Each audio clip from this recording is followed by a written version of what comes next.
Hello everyone, आज की इस सेशन में हम क्लास 8 साइंस के 16th चैप्टर लाइट के कुछ और नए टॉपिक्स को डिस्कस करने जा रहे हैं। प्रीवियस सेशन में हमने बात करी थी ह्यूमन आई टॉपिक के ऊपर, जहां पर हमने सबसे पहले ह्यूमन आई का कंस्ट्रक्शन समझा था। हमने देखा था कि कौन कौन से ऐसे पार्ट्स हैं जो कि मिल करके एक ह्यूमन आई को बनाते हैं। फिर इन पार्ट्स के फंक्शंस को भी हमने डिस्कस कर लिया था और फिर हमने समझने की कोशिश करी थी कि हमारे पास ये जो दो आंखें होती हैं ह्यूमन आइज़, ये काम कैसे करती हैं, यानी कि जो वर्किंग है ह्यूमन आई की उसको भी हमने कर लिया था डिस्कस।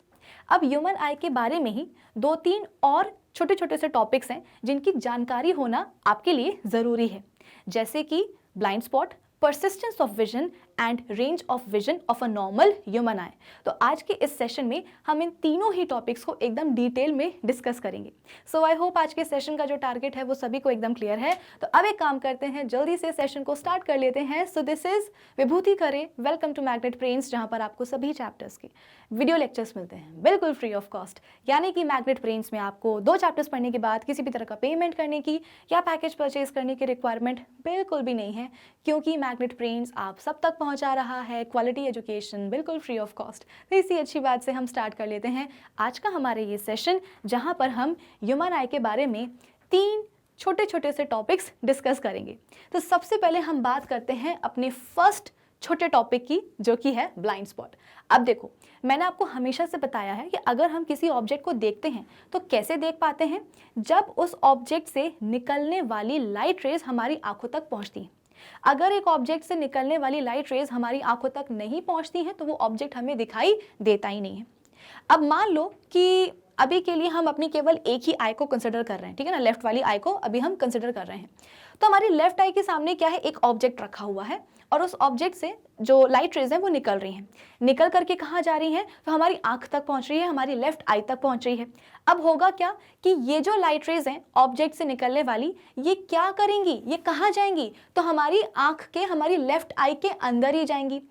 मैंने आपको पहले भी बताया है प्रीवियस सेशन में कि जो ह्यूमन आई है उसका शेप कैसा होता है, रफली स्फेरिकल, और डायमीटर कितना होता है, तो रफली आप बोल सकते हो कि 2.3 सेंटीमीटर का डायमीटर होता है।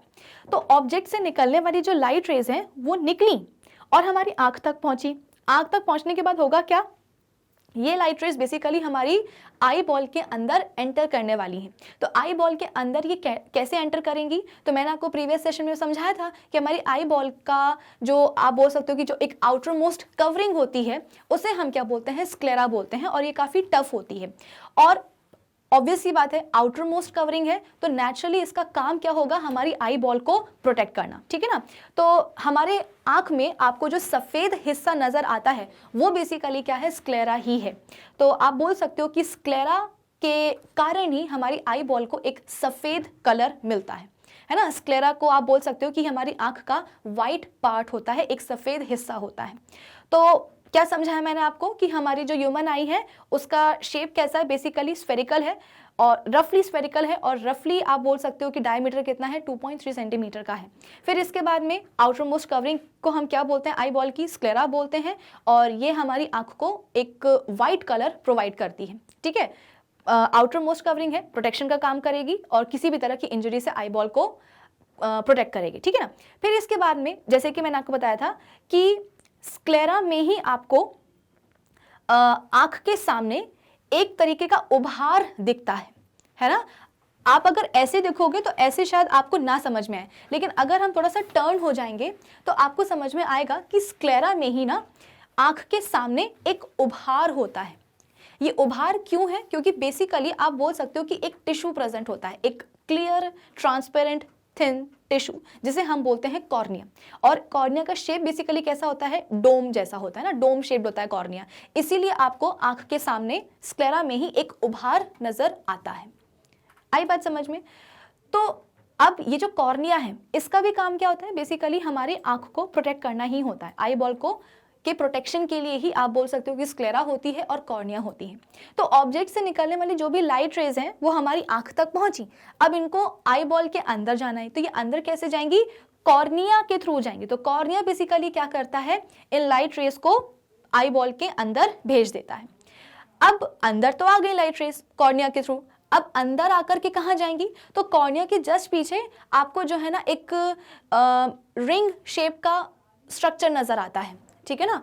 आप बोल सकते हो कि कॉर्निया के ही पीछे देखो, ये क्या है, हमारी पूरी कॉर्निया है, ठीक है ना, और कॉर्निया के ही पीछे आपको कुछ इस तरीके की, ये इस तरीके की आपको एक रिंग शेप्ड स्ट्रक्चर नजर आता है, जिसे हम बोलते हैं बेसिकली क्या, आइरिस। क्या बोलते हैं उसको, हम आइरिस बोलते हैं, ठीक है ना।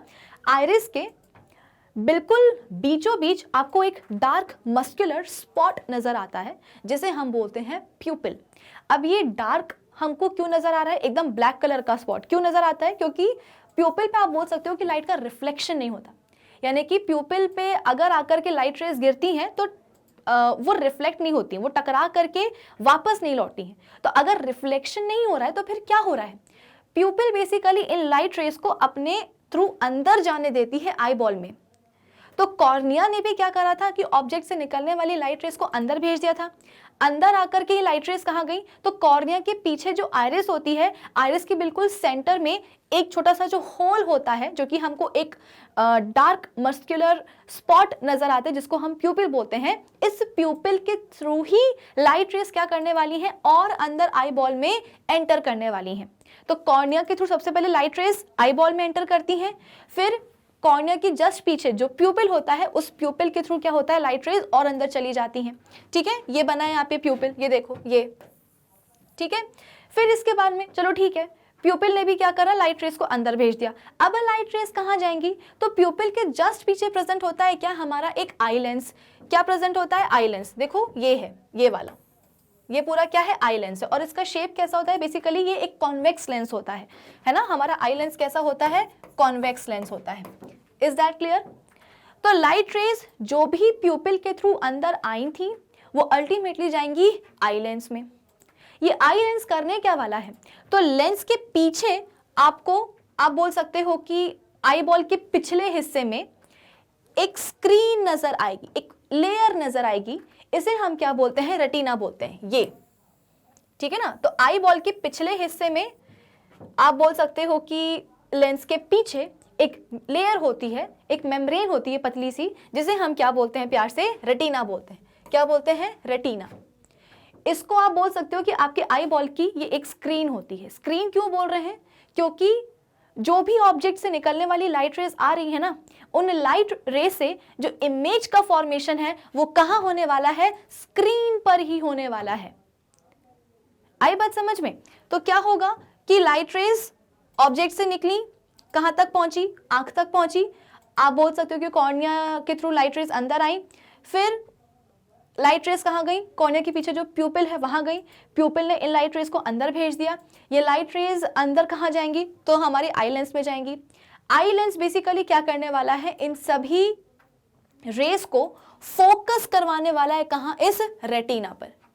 जो भी लाइट रेज आप बोल सकते हो कि आई लेंस में आ रही हैं, आई लेंस उन रेस को फोकस करवा देगा, कहाँ, रेटिना पे, ताकि रेटिना पे क्या हो, इमेज का फॉर्मेशन हो जाए, ठीक है। तो रेटिना पे आप बोल सकते हो कि इमेज का फॉर्मेशन हो गया। अब क्या होता है कि रेटिना में ना आप बोल सकते हो कि कुछ लाइट सेंसिटिव सेल्स प्रेजेंट होते हैं।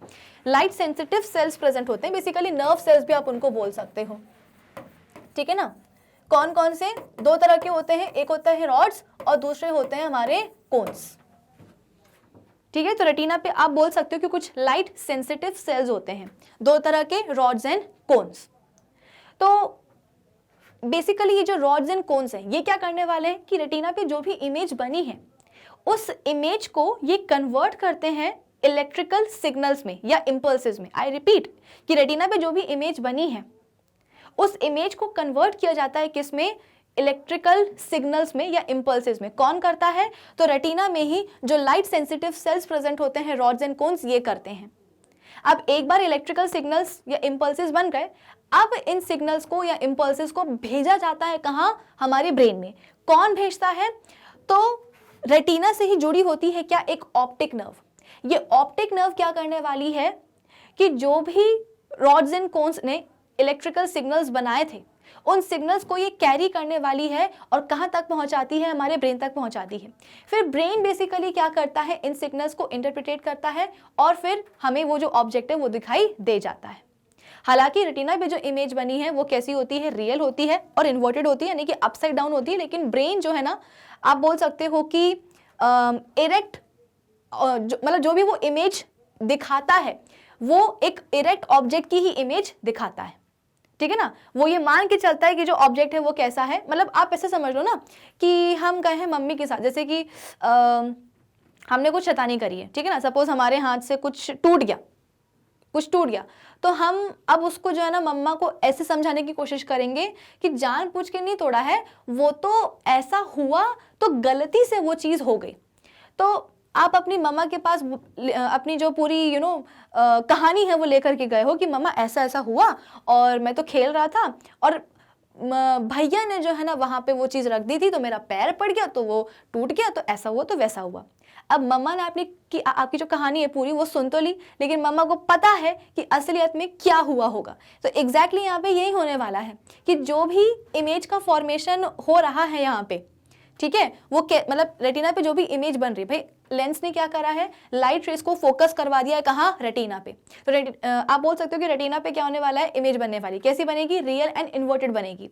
लेकिन हमारा जो ब्रेन है उसको पता है कि ऑब्जेक्ट असली में कैसा है, तो जो ब्रेन है ना वो ऑब्जेक्ट को इरेक्ट मानते हुए ही क्या करता है, इमेज का फॉर्मेशन करवाता है। या आप ये बोल सकते हो कि जो ब्रेन है वो क्या करने वाला है, बेसिकली ऑप्टिक नर्व्स जो भी इलेक्ट्रिकल इंपल्सेस लेकर के आने वाली हैं, तो उन इलेक्ट्रिकल इंपल्सेस का जो वो इंटरप्रिटेशन करता है हमारा ब्रेन, वो ये मान के करता है कि जो ऑब्जेक्ट रखा हुआ था सामने आंख के वो कैसा था, इरेक्ट ही था।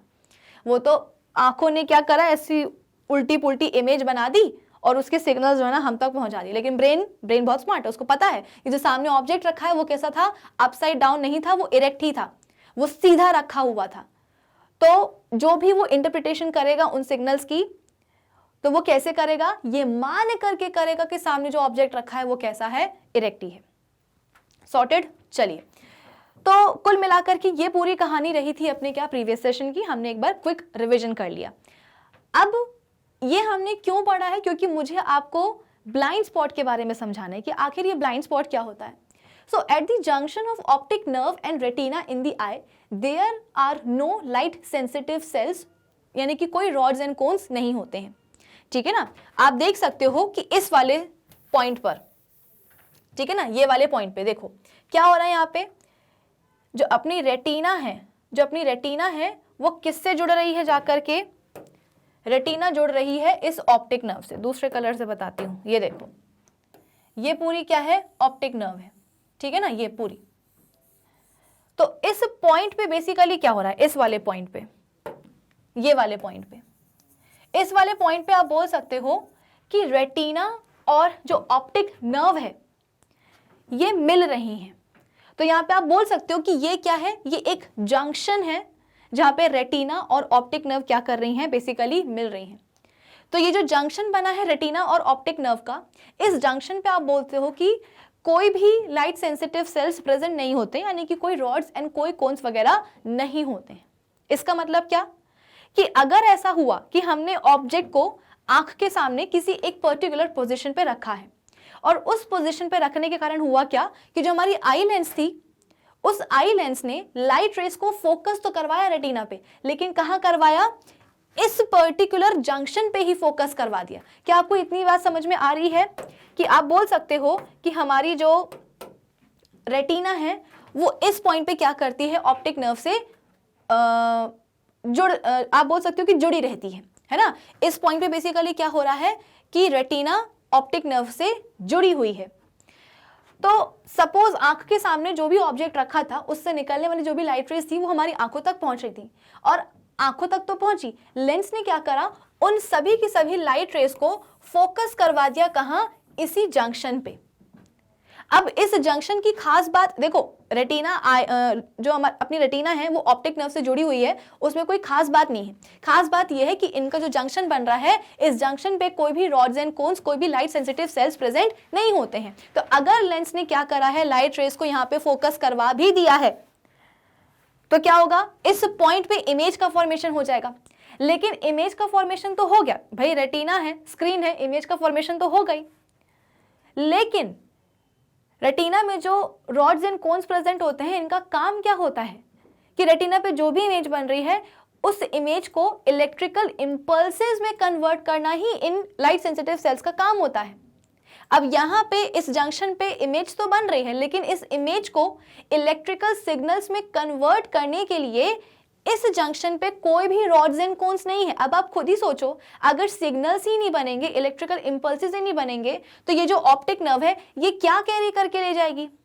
अगर ऑप्टिक नर्व कुछ कैरी ही नहीं करेगी तो ब्रेन तक कुछ इंफॉर्मेशन पहुंचेगी नहीं, और अगर ब्रेन तक इंफॉर्मेशन नहीं पहुंचेगी तो वो ऑब्जेक्ट हमें दिखाई देगा ही नहीं। कहने को तो हमारी आंखें बिल्कुल सही सलामत है, हमारी आंखों में कुछ डिफेक्ट नहीं है, और ऑब्जेक्ट भी बाकायदा क्या है, हमारी आंख के सामने रखा हुआ है, और ऑब्जेक्ट से निकलने वाली जो लाइट रेज है वो भी क्या हो रही है, हमारी आंखों तक पहुंच रही है। लेकिन हुआ क्या कि इन लाइट रेज को हमारी आई लेंस ने क्या कर दिया, एक ऐसे पॉइंट पे फोकस करवा दिया जिस पॉइंट पे रॉड्स एंड कोन्स थे ही नहीं। ये पॉइंट कौन सा है, ये बेसिकली जंक्शन है। किसका जंक्शन है, तो रेटिना और ऑप्टिक नर्व का। तो रेटिना और ऑप्टिक नर्व के जंक्शन पे रॉड्स एंड कोन्स एब्सेंट होते हैं। तो अगर लाइट रेस को इस जंक्शन पे फोकस करवाया गया है तो और इमेज का फॉर्मेशन हुआ है उस पॉइंट पे, उस जंक्शन पे, फिर भी वो ऑब्जेक्ट हमें दिखाई नहीं देगा। क्यों नहीं देगा? क्योंकि उस इमेज को जो इलेक्ट्रिकल इंपल्सेस में, सिग्नल्स में कन्वर्ट करने की जो जिम्मेदारी थी रॉड्स एंड कोन्स की, वो है ही नहीं वहां पे। अब जब इलेक्ट्रिकल सिग्नल्स बनेंगे ही नहीं तो फिर उनको कैरी कौन करेगा? ऑप्टिक नर्व कुछ कैरी नहीं करेगी, यानी कि ब्रेन तक कोई इंफॉर्मेशन नहीं आएगी, और अगर इंफॉर्मेशन पहुंची नहीं है ब्रेन तक तो वो ऑब्जेक्ट हमें दिखाई देगा नहीं। तो कहने को तो हमारी आंखें भी बिल्कुल सही थी, ऑब्जेक्ट भी हमारी आंख के सामने रखा हुआ था, लेकिन फिर भी वो ऑब्जेक्ट हमें दिखाई नहीं दिया क्योंकि ब्रेन तक कुछ इंफॉर्मेशन पहुंची ही नहीं। इसीलिए मैंने आपको प्रीवियस सेशन में समझाया था कि अगर हम कोई भी चीज देखते हैं ना, तो जरूरी नहीं, मतलब ये नहीं बोल सकते हो आप कि इस चीज को अगर हम देख रहे हैं, हम अपना सेंस ऑफ विजन यूज कर रहे हैं, तो इसमें सिर्फ लाइट की रिक्वायरमेंट थी, इसमें सिर्फ आंखों की रिक्वायरमेंट थी। नहीं, ये एक टीम वर्क होता है कि ऑब्जेक्ट से जब तक लाइट रेज निकलेंगी नहीं तब तक वो लाइट रेज हमारी आंखों तक पहुंचेंगी नहीं। अगर हमारी आंखें नहीं होंगी तो फिर ब्रेन तक इंफॉर्मेशन पहुंचाएगा कौन? और अगर ब्रेन नहीं होगा तो फिर उस इंफॉर्मेशन को इंटरप्रिटेट कौन करेगा? आई बात समझ में? चलिए, तो यहाँ पे क्या बोला गया है कि at the junction of optic nerve and retina in the eye कोई लाइट सेंसिटिव सेल्स नहीं होते हैं वहां पे, due to which no vision is possible at that spot. और इस वजह से आप बोल सकते हो कि उस पर्टिकुलर स्पॉट पे, उस जंक्शन पे कोई भी विजन पॉसिबल नहीं होता। लाख इमेज बन जाए उस जंक्शन पे किसी भी ऑब्जेक्ट की, लेकिन इमेज बनने के बावजूद वो ऑब्जेक्ट हमें दिखाई नहीं देगा। तो इसलिए यहाँ पे बोला गया है कि कोई विजन पॉसिबल होता ही नहीं है उस पर्टिकुलर स्पॉट पे। और इस स्पॉट को, इस जंक्शन को ही हम क्या बोलते हैं? ब्लाइंड स्पॉट बोलते हैं। Thus, blind spot is a small area of retina insensitive to light where the optic nerve leaves the eye. तो ब्लाइंड स्पॉट की आप प्रॉपर डेफिनेशन क्या बोल सकते हो कि ये एक छोटा सा एरिया होता है, कहाँ? रेटिना पे, जो कि इनसेंसिटिव होता है लाइट के लिए, कि लाइट रेज यहाँ पे आकर के, भाई रेटिना जो ब्लाइंड स्पॉट है वो है क्या? एक छोटा सा एरिया होता है ना। आप देख सकते हो कि ब्लाइंड स्पॉट क्या है? छोटा सा एरिया होता है। ब्लाइंड स्पॉट छोटा सा एरिया होता है, कहाँ? रेटिना पे, जो कि इनसेंसिटिव होता है लाइट के लिए, यानी कि कितनी भी लाइट रेज आकर के इस ब्लाइंड स्पॉट पे क्या हो जाए? फोकस हो जाए, तो भी आप बोल सकते हो कि वो ऑब्जेक्ट हमें दिखाई नहीं देगा। तो ब्लाइंड स्पॉट क्या है? रेटिना पे एक छोटा सा एरिया होता है जो कि इनसेंसिटिव होता है, किसके लिए? लाइट के लिए। और इस पॉइंट पे ही आप बोल सकते हो कि जो ऑप्टिक नर्व है वो क्या करती है? आई को मतलब उससे छोड़ देती है ना। भाई आप देख सकते हो ना यहाँ पे कि इस पॉइंट पे क्या हुआ है कि अपनी जो रेटिना है वो ऑप्टिक नर्व से क्या कर रही है? जुड़ रही है। तो इस पॉइंट से क्या हो रहा है? बेसिकली ऑप्टिक नर्व आंख को छोड़ करके दूर जा रही है। आई बात समझ में? तो ये डेफिनेशन आप कभी भी नहीं भूलोगे। When the image of an object is formed at the blind spot in the eye, it cannot be seen by the eye. अगर इमेज बनती है आई की ब्लाइंड स्पॉट पर तो हमें वो ऑब्जेक्ट दिखाई देता ही नहीं है। Blind spot is not sensitive to light because there are no, अच्छा जैसे कि यहाँ पे आपने डेफिनेशन में पढ़ा कि इनसेंसिटिव होता है ब्लाइंड स्पॉट लाइट के लिए। क्यों? क्योंकि लाख लाइट रेज जो है ना इस पॉइंट पे आकर के फोकस हो जाए, ऑब्जेक्ट को हम देख ही नहीं पाएंगे। क्यों नहीं देख सकते हैं? क्योंकि इस पर्टिकुलर स्पॉट पे जो लाइट सेंसिटिव सेल्स हैं वो ही नहीं होते हैं, रॉड्स एंड कोन्स होते ही नहीं हैं। तो ऑब्वियसली क्या होगा कि जो ब्लाइंड स्पॉट है वो लाइट के लिए इनसेंसिटिव हो जाएगा। ठीक है ना, यहाँ पे यही लिखा गया है कि जो ब्लाइंड स्पॉट है वो सेंसिटिव नहीं है लाइट के लिए। क्यों? क्योंकि वहाँ पे कोई भी लाइट सेंसिटिव सेल्स नहीं होते हैं, ना रॉड्स होते हैं ना कोन्स होते हैं इस रीजन में। तो कितनी भी लाइट रेज आकर के फोकस हो जाए स्पॉट पे, इमेज का फॉर्म वो जो ऑब्जेक्ट है वो हमें दिखाई नहीं देगा। इमेज तो बन जाएगी लेकिन ऑब्जेक्ट हमें दिखाई नहीं देगा। फिर the existence of blind spot in the eye can be demonstrated by a simple activity. अच्छा, अब ये मत समझना कि ये जो ब्लाइंड स्पॉट मैं आपको बता रही हूँ ये सिर्फ मेरी आंख में है या मेरी पड़ोसी की आंख में है या सिर्फ आपकी आंख में, नहीं, ये सभी ह्यूमन बींग्स की आंखों में होता है। हम सभी के पास क्या होता है, हमारी हर एक आंख में एक ब्लाइंड स्पॉट होता है।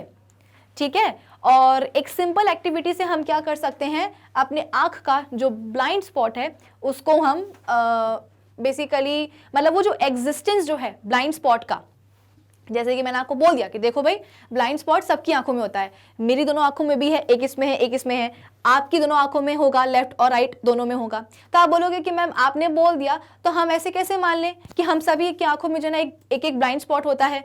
कुछ प्रूफ भी तो होना चाहिए ना। हमको क्या पता है कि हमारी आंखों के अंदर क्या है क्या नहीं है, आपके बोल देने से क्या होने वाला है। चलो ठीक है, तो बेसिकली हम एक छोटी सी एक्टिविटी परफॉर्म कर सकते हैं जिसकी मदद से ये प्रूव हो जाएगा कि हम सबकी आंखों में क्या होता है, ब्लाइंड स्पॉट होता है। इस आंख में एक और इस आंख में भी एक।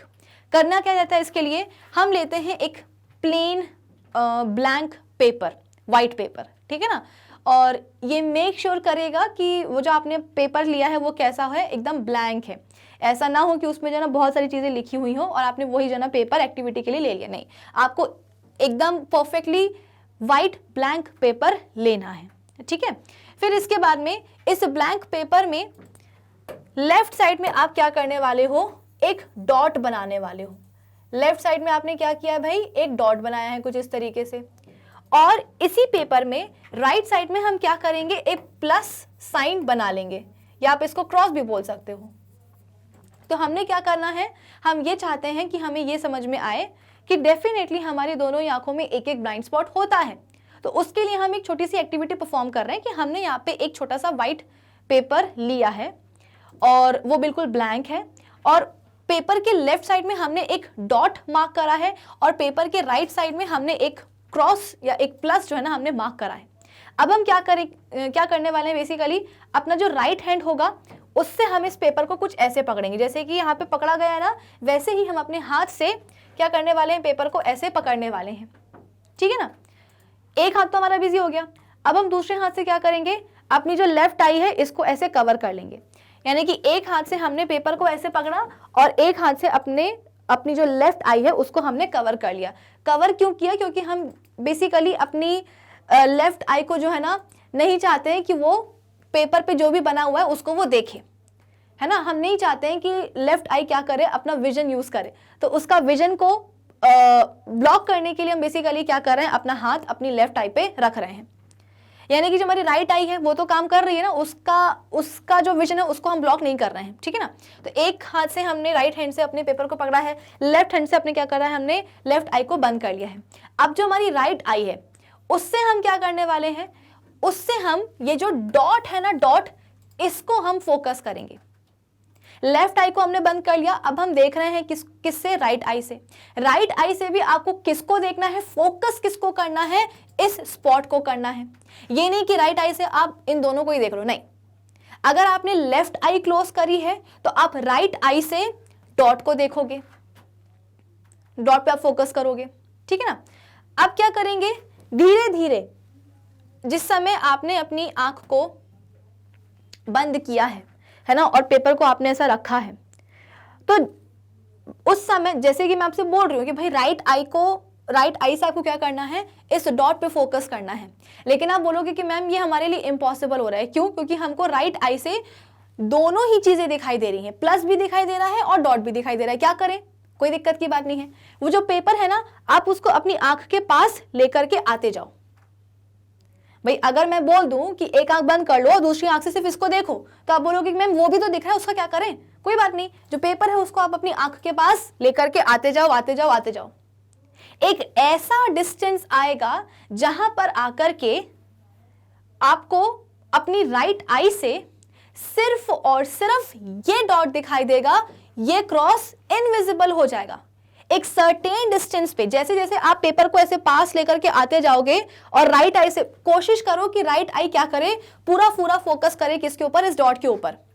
तो जैसे जैसे आप पेपर को अपनी आंख के पास लेकर के आते जाओगे, आप ये रियलाइज करोगे कि एक ऐसा डिस्टेंस आया जिसपे आकर के हम अपनी राइट आई से सिर्फ इस डॉट को देख पा रहे हैं। ये क्रॉस हमारे लिए, ये प्लस हमारे लिए इनविजिबल हो गया, ये दिखाई नहीं दे रहा, ऐसा लग ही नहीं रहा कि ये पेपर पे बना हुआ है। तो वो जो डिस्टेंस आया है ना, कि जिस पे आकर के आपको लग रहा है कि राइट आई, मतलब जो राइट आई है वो सिर्फ इसको देख पा रही है, ये दिख ही नहीं रहा है, ये पेपर पे है ही नहीं। इस डिस्टेंस से ये प्रूव होता है कि हमारी आंख में क्या है, बेसिकली ब्लाइंड स्पॉट है। क्यों? क्योंकि उस डिस्टेंस पे हुआ क्या कि इस क्रॉस से निकलने वाली जो लाइट रेस थी ना, वो कहां पड़ रही थी, उनको लेंस ने कहां फोकस किया, तो रेटिना और ऑप्टिक नर्व के जंक्शन पे फोकस कर दिया। भाई हम यही तो पता करना चाह रहे हैं ना कि हमारी आंखों में ब्लाइंड स्पॉट होता भी है या नहीं होता है, कि मैम ने बोल दिया और हमने मान लिया, ऐसा नहीं होना चाहिए। इस बात को मैं प्रूव करके आपको बता रही हूं कि देखो ऐसा सच में होता है कि जैसे जैसे हम पेपर को अपनी आंखों के पास लेकर के आते जाएंगे, जो राइट आई है उसको सिर्फ क्या दिखाई देने वाला है, ये डॉट दिखाई देने वाला है। ये क्रॉस आपको ऐसा लगेगा कि पेपर पे है ही नहीं। ऐसा क्यों? क्रॉस तो था पेपर में और पहले वो आपको दिखाई भी दे रहा था, लेकिन ऐसा क्या हुआ कि अचानक से एक सर्टेन डिस्टेंस पे आकर के ये जो क्रॉस है ये आपको दिखाई देना बंद हो गया। वो इसलिए क्योंकि उस सर्टेन डिस्टेंस पे हुआ क्या कि इस एक्स से या इस प्लस से जो भी लाइट रेज निकल रही थी, उन लाइट रेज को हमारी आई लेंस ने क्या करा, राइट वाली आई थी ना, हाँ, तो इस आप बोल सकते हो कि सपोज ये वो डिस्टेंस था, है ना, इस डिस्टेंस पे हुआ क्या है कि मैं सिर्फ अपनी राइट आई से इस डॉट को ही देख पा रही हूं। तो इस डिस्टेंस पे हुआ क्या कि ये जो क्रॉस है, ये जो प्लस है, इससे निकलने वाली जो भी लाइट रेज आ रही थी मेरी आंखों में, उन लाइट रेज को आई लेंस ने कहां फोकस करवा दिया, तो ऑप्टिक नर्व और रेटिना के जंक्शन पे। और उस जंक्शन पे इस क्रॉस की जो इमेज है वो भी फॉर्म हो गई। ऐसा नहीं कि इमेज का फॉर्मेशन नहीं होता, हुआ था, लेकिन फिर इस इमेज को इलेक्ट्रिकल इंपल्सेस में कन्वर्ट करने के लिए रॉड्स एंड कोन्स नहीं थे वहां जंक्शन पे। अब इलेक्ट्रिकल इंपल्सेस बने ही नहीं इस क्रॉस के लिए, इस प्लस के लिए, तो फिर ऑप्टिक नर्व लेकर के किसको जाएगी? अगर ऑप्टिक नर्व कुछ लेकर के नहीं जाएगी तो ब्रेन फिर आप बोल सकते हो कि एनालाइज क्या करेगा, कौन सी इंफॉर्मेशन को इंटरप्रेट करेगा, कुछ नहीं कर पाएगा। इसका मतलब क्या कि ये क्रॉस, ये प्लस हमें दिखाई देगा ही नहीं। कहने को तो पेपर में दोनों बने हुए थे, लेकिन फिर भी एक सर्टेन डिस्टेंस पे आकर के हमें ये दिखाई देना बंद कर दिया। क्यों? क्योंकि उस पॉइंट पे आप बोल सकते हो, उस डिस्टेंस पे आप बोल सकते हो कि जो भी रेज निकल रही थी इस एक्स से, इस प्लस से, वो सभी की सभी ब्लाइंड स्पॉट पे क्या हो रही थी, फोकस हो रही थी। आई बात समझ में? अब इसका आप रिवर्स भी कर सकते हो। कैसे? अब की बार आप जो पेपर है उसको आप लेफ्ट हैंड से पकड़ोगे, अभी राइट हैंड से पकड़ा था ना, अब आप लेफ्ट हैंड से पकड़ोगे और अपने राइट हैंड से क्या करोगे, अपनी राइट वाली आंख को बंद कर दोगे। ठीक है, लेफ्ट हैंड से ऐसे पकड़ा और अपने राइट हैंड से अपनी राइट आई को क्या कर दिया, बंद कर दिया, क्लोज कर दिया। अब बची कौन सी? लेफ्ट आई। तो लेफ्ट आई से हमको बेसिकली फोकस किस पे करना है, अब की बार हम करेंगे इस क्रॉस के ऊपर। अभी तक हम डॉट पे फोकस कर रहे थे राइट आई से, अब हम लेफ्ट आई से फोकस करेंगे इस क्रॉस के ऊपर, इस प्लस के ऊपर। फिर क्या करेंगे, धीरे धीरे आप बोल सकते हो कि उस पेपर को अपनी आंख के पास लेकर के आते जाएंगे, आते जाएंगे, आते जाएंगे। एक ऐसा पॉइंट आएगा, एक ऐसा डिस्टेंस आएगा जहां पर आकर के इस पेपर पे ये जो डॉट बना हुआ है ना, ये आपको दिखाई देना बंद हो जाएगा। आप सिर्फ क्या कर सकते हो, अपनी लेफ्ट आई से इस क्रॉस को देख सकते हो। कहने को तो इनिशियली लेफ्ट आई से पेपर पे ये दोनों ही दिखाई दे रहे थे, लेकिन जैसे जैसे हमने डिस्टेंस चेंज किया, एक ऐसा डिस्टेंस आया जहां पर आकर के हम लेफ्ट आई से केवल इस क्रॉस को ही देख पा रहे हैं, डॉट हमको दिखाई देना ही बंद कर दिया। क्यों बंद कर दिया? क्योंकि उस पर्टिकुलर डिस्टेंस पे आप बोल सकते हो कि डॉट से निकलने वाली जितनी भी लाइट रेस थी वो हमारी आप बोल सकते हो कि लेफ्ट आई में पहुंची, लेकिन वो सभी की सभी लाइट रेस को आई लेंस ने कहां फोकस करवा दिया? तो लेफ्ट आई की ब्लाइंड स्पॉट पे। आई बात समझ में? ये जो हम लेफ्ट और राइट के साथ जो एक्सपेरिमेंट कर रहे हैं वो क्यों कर रहे हैं? क्योंकि हमें ये पता करना है कि भाई दोनों ही आईज में ब्लाइंड स्पॉट होते हैं। पहले हमने राइट वाली को देखा था, अब हम लेफ्ट वाली को देख रहे हैं। तो एक सर्टेन डिस्टेंस पे आकर के रॉड से निकलने वाली जो लाइट रेज हैं वो हमारी लेफ्ट आई तक पहुंची, लेकिन लेफ्ट आई की आई लेंस ने क्या करा? इन सभी लाइट रेज को लेफ्ट आई का जो ब्लाइंड स्पॉट है उस पे फोकस करवा दिया। तो इमेज तो वहां पे बन गई डॉट की, लेकिन इस इमेज को इलेक्ट्रिकल सिग्नल्स पे कन्वर्ट करने के लिए उस ब्लाइंड स्पॉट में रॉड्स एंड कोन्स तो थे ही नहीं, तो इलेक्ट्रिकल इंपल्सेस बने नहीं, ऑप्टिक नर्व ने कुछ कैरी करा नहीं, यानी कि ब्रेन तक कोई इंफॉर्मेशन पहुंची नहीं। इसलिए उस सर्टेन डिस्टेंस पे हमें सिर्फ और सिर्फ अपनी लेफ्ट आई से ये क्रॉस दिखाई देगा, ये दिखाई देगा ही नहीं। इसकी कितनी भी इमेज क्यों ना बन जाए ब्लाइंड स्पॉट पे, लेकिन फिर भी हमें वो डॉट दिखाई नहीं देगा। इससे क्या प्रूफ होता है कि भाई हमारी दोनों ही आंखों में एक एक ब्लाइंड स्पॉट होता है। इसमें भी होता है, इसमें भी होता है, ना सिर्फ मेरी, आपकी भी, हम सभी ह्यूमन बींग्स की दोनों ही आंखों में एक एक ब्लाइंड स्पॉट होता ही है। और इस एक्टिविटी से ये बात साबित होती है। ये एक ऐसी बेसिक एक्टिविटी है जिसको कि आप अपने घर में परफॉर्म करके देख सकते हो कि हाँ मैम ने जो भी बात बताई वो बिल्कुल सही है। ठीक है, तो हमारे आज की सेशन का जो फर्स्ट टॉपिक था, छोटा टॉपिक, वो होता है कंप्लीट ब्लाइंड स्पॉट। ठीक है, अब हम बात करते हैं किसकी? अपने सेकंड छोटे टॉपिक की, जो कि है परसिस्टेंस ऑफ विजन। ये बहुत बढ़िया होता है। इसमें क्या होता है देखो, if we look at a bright object and then close our eyes, the image of the object will remain in our eyes for a very short duration. ऐसा होता है ना कि अगर हमने एक ऑब्जेक्ट को देखा है और देखने के बाद में क्या करा, उस ऑब्जेक्ट को अपनी आंखों से हटा लिया, तो भले ही अब वो ऑब्जेक्ट आपकी आंखों के सामने नहीं है, लेकिन उस ऑब्जेक्ट की जो इमेज है वो कुछ समय के लिए आपको आपकी आंखों में रह जाती है। कि जब तक ऑब्जेक्ट आपकी आंखों के सामने है वो कंटिन्यूअसली आपको दिखाई दे रहा है, लेकिन अब क्या हुआ, उस ऑब्जेक्ट को हमने आपकी आंखों के सामने से हटा लिया, या तो ऑब्जेक्ट को ही हटा लिया या फिर हमने अपनी आंखों को क्या कर लिया, बंद कर लिया।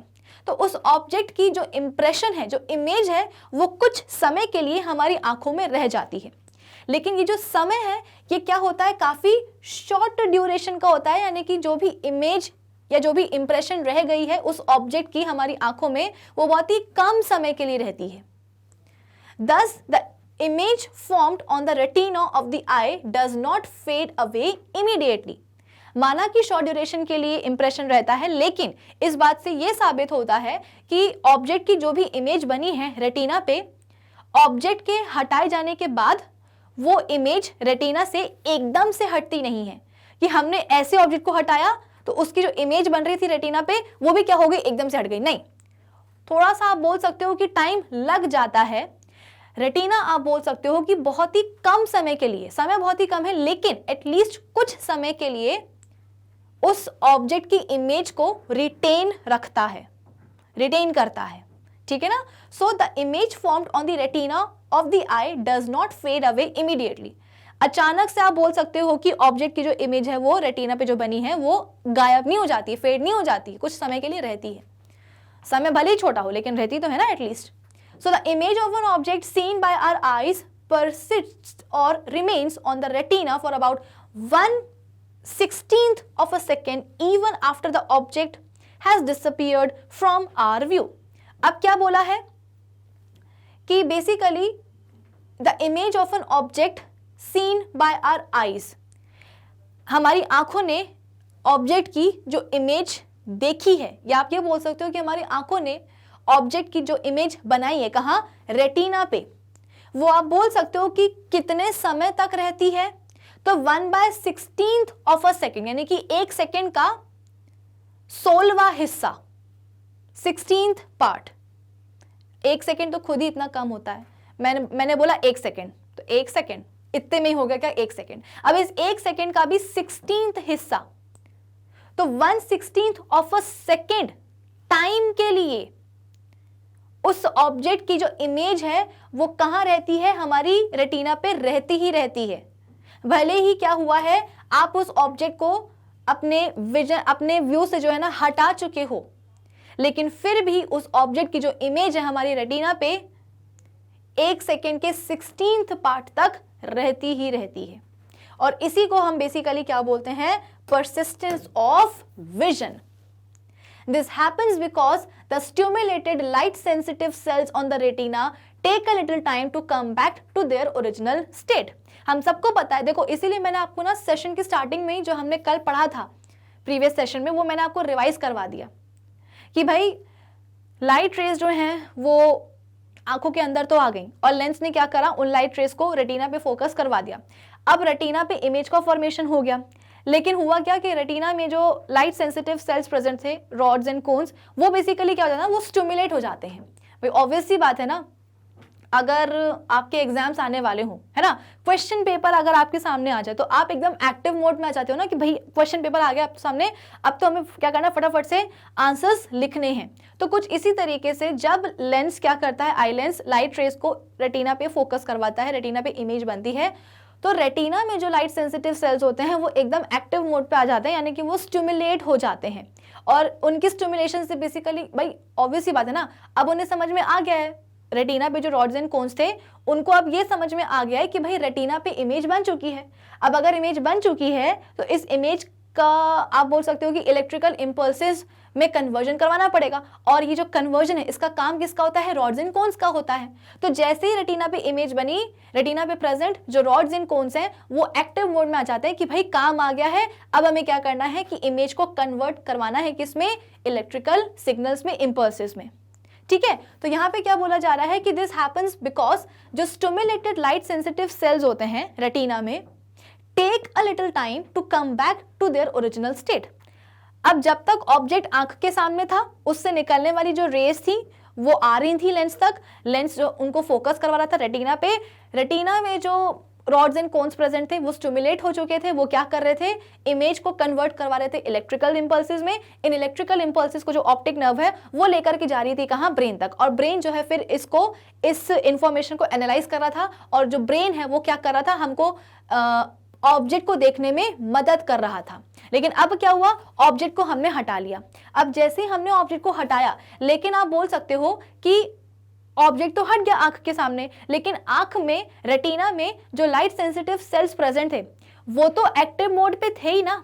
अब वो दोबारा से अपनी रिलैक्स्ड स्टेट में, अपने ओरिजिनल स्टेट में आने के लिए उनको थोड़ा सा टाइम लग जाता है कि अभी तक तो ऑब्जेक्ट सामने था, रेज आ रही थी, इमेज बन रही थी रेटिना पर, इस इमेज को वो कन्वर्ट करवा रहे थे इलेक्ट्रिकल सिग्नल्स में, लेकिन क्या हुआ, अब ऑब्जेक्ट को हटा लिया गया तो क्या हुआ, रेटिना पे इमेज बनना बंद हो गई।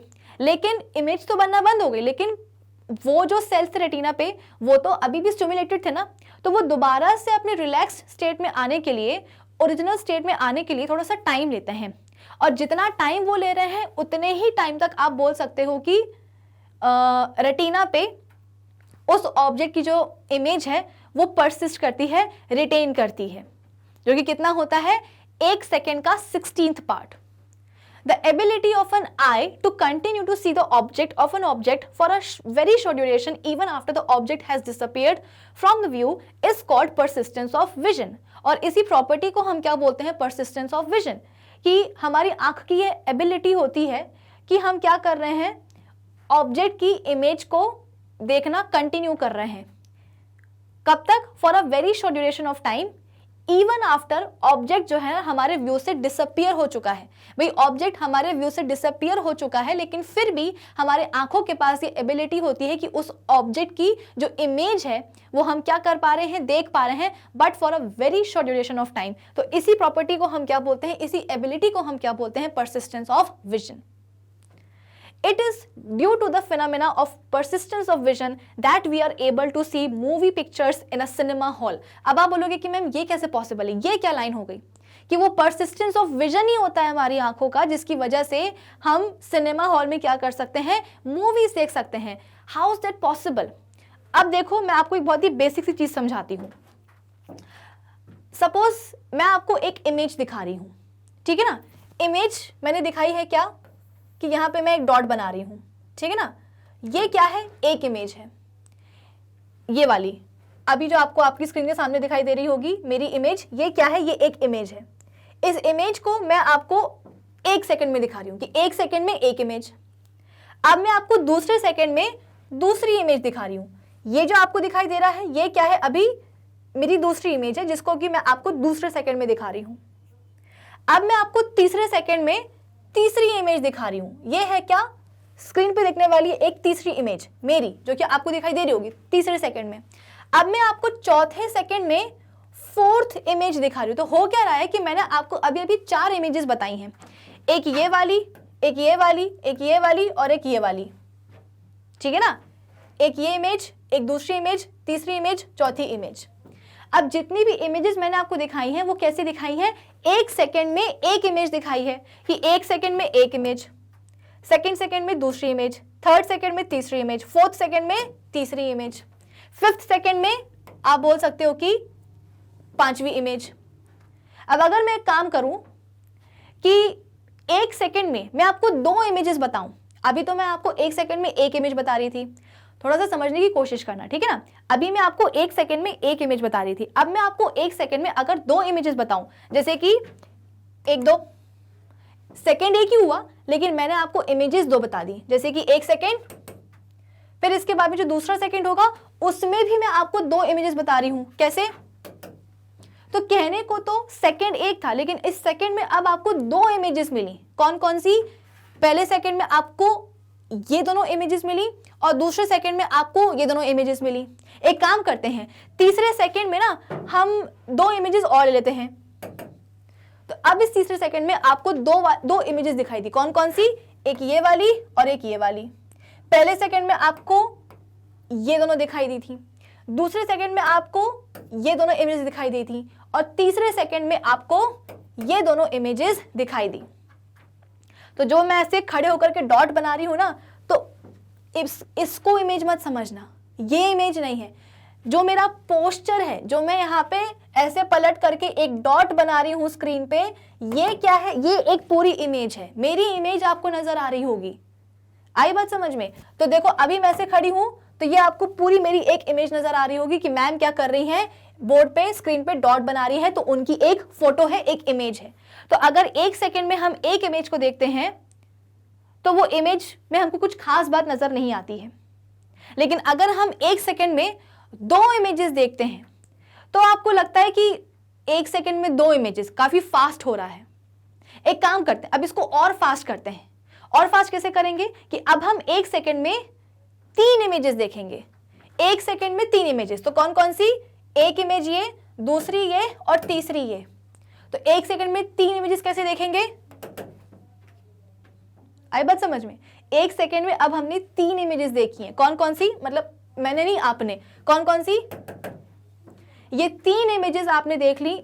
इस डॉट को इमेज मत मानना, ठीक है। मैं फिर से बता रही हूं कि ये जो मैं ऐसे पलट करके स्क्रीन पर, बोर्ड पर जो डॉट बना रही हूं वो क्या है, मेरी एक इमेज है, पूरी इमेज है, पूरा मुझे देखो, ठीक है ना।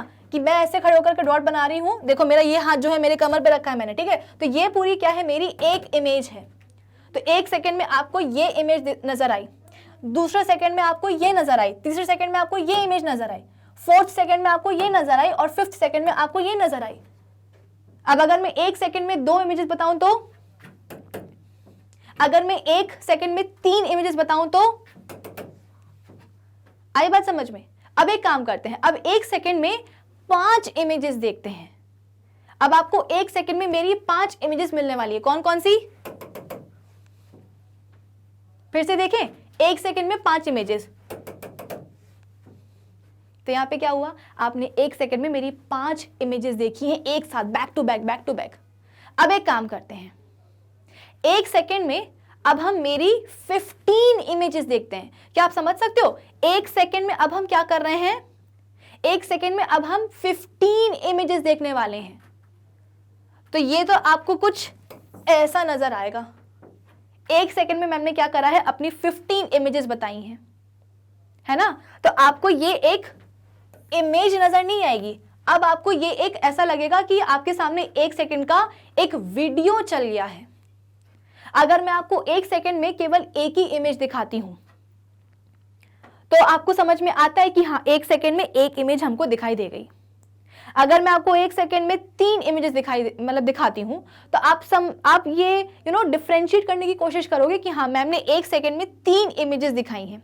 लेकिन अगर मैं 1 सेकंड में आपको 15 इमेजेस एक साथ दिखाऊं तो उन 15 इमेजेस में जो डिफरेंस होगा ना, वो हम या बोल सकते हो कि उन 15 इमेजेस में जो चेंज होगा वो हम ऑब्जर्व नहीं कर पाएंगे। हमको लगेगा कि हमारे सामने किसी ने 1 सेकंड का एक वीडियो चला दिया है, जबकि वीडियो नहीं, मैं आपको 1 सेकंड में 15 इमेजेस एक साथ back to back successive images में आपको दिखा रही थी। जैसे कि ये मैं आपको बताया कि देखो बच्चों, यहाँ पे एक इमेज, ये दूसरी इमेज, ये तीसरी इमेज।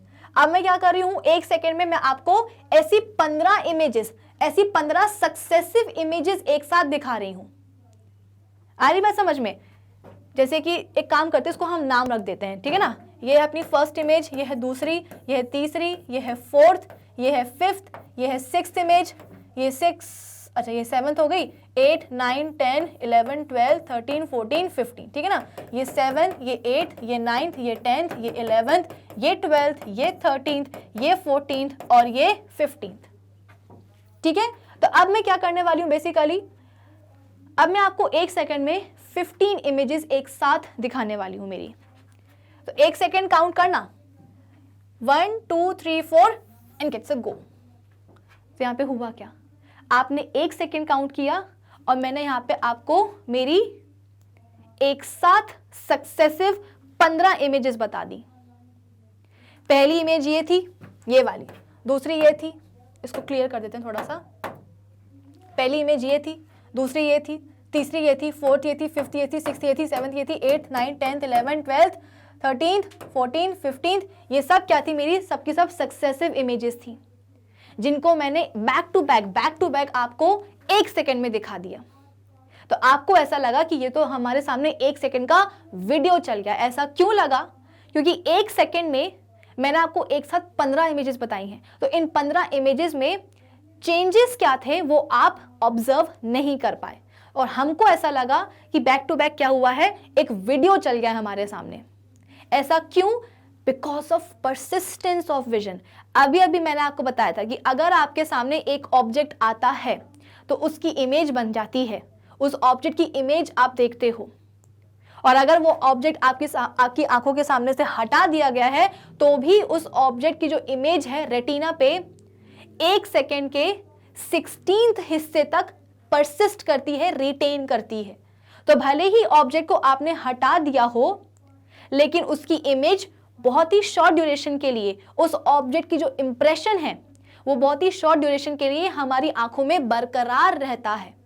अब हुआ क्या कि जब मैंने 1 सेकेंड में आपको अपनी 15 इमेजेस बताई, तो इन 15 इमेजेस को आप डिफरेंशिएट क्यों नहीं कर पाए? वो इसलिए नहीं कर पाए क्योंकि हुआ क्या कि पहली जो इमेज थी वो कौन सी थी? ये वाली थी।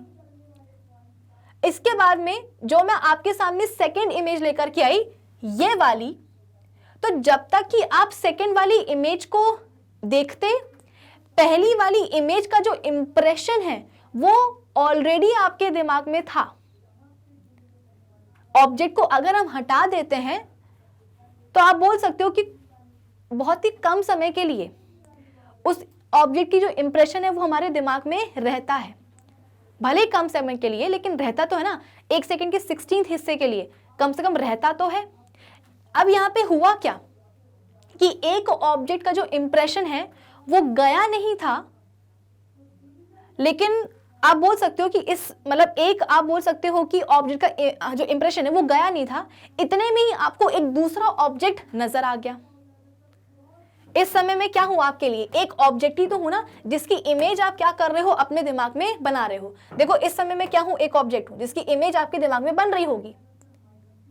अब क्या हुआ कि मैंने आपके सामने मैं एक और ऑब्जेक्ट लेकर के आ गई, और मैं इतने जल्दी लेकर के आई कि पहले वाले ऑब्जेक्ट की जो इंप्रेशन है वो आपके दिमाग में बरकरार रही।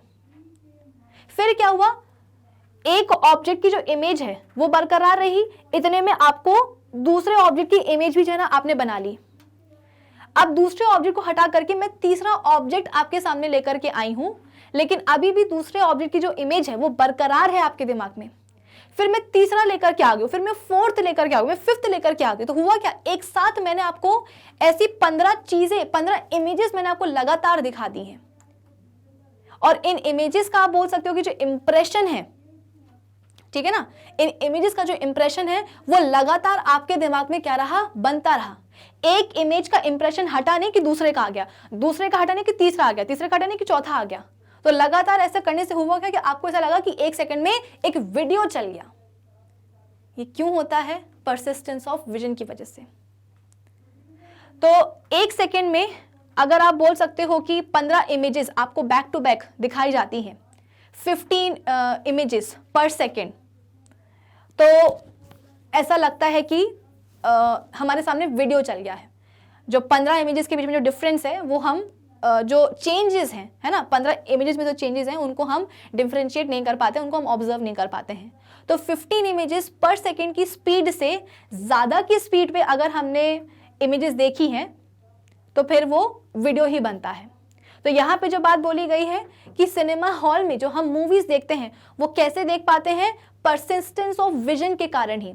सिनेमा हॉल में बेसिकली जो आप मूवीज देखते हो ना, वो मूवीज कैसे देख पा रहे हो, क्योंकि उसमें क्या होता है ना, बहुत सारी इमेजेस होती हैं और उन सभी इमेजेस को 24 इमेजेस पर सेकेंड की स्पीड के साथ आपको दिखाई दे जाती है। यानी कि सिनेमा हॉल में जब हम मूवीज देखने जाते हैं तो हमको एक सेकेंड में 24 पिक्चर्स दिखाई जाती हैं।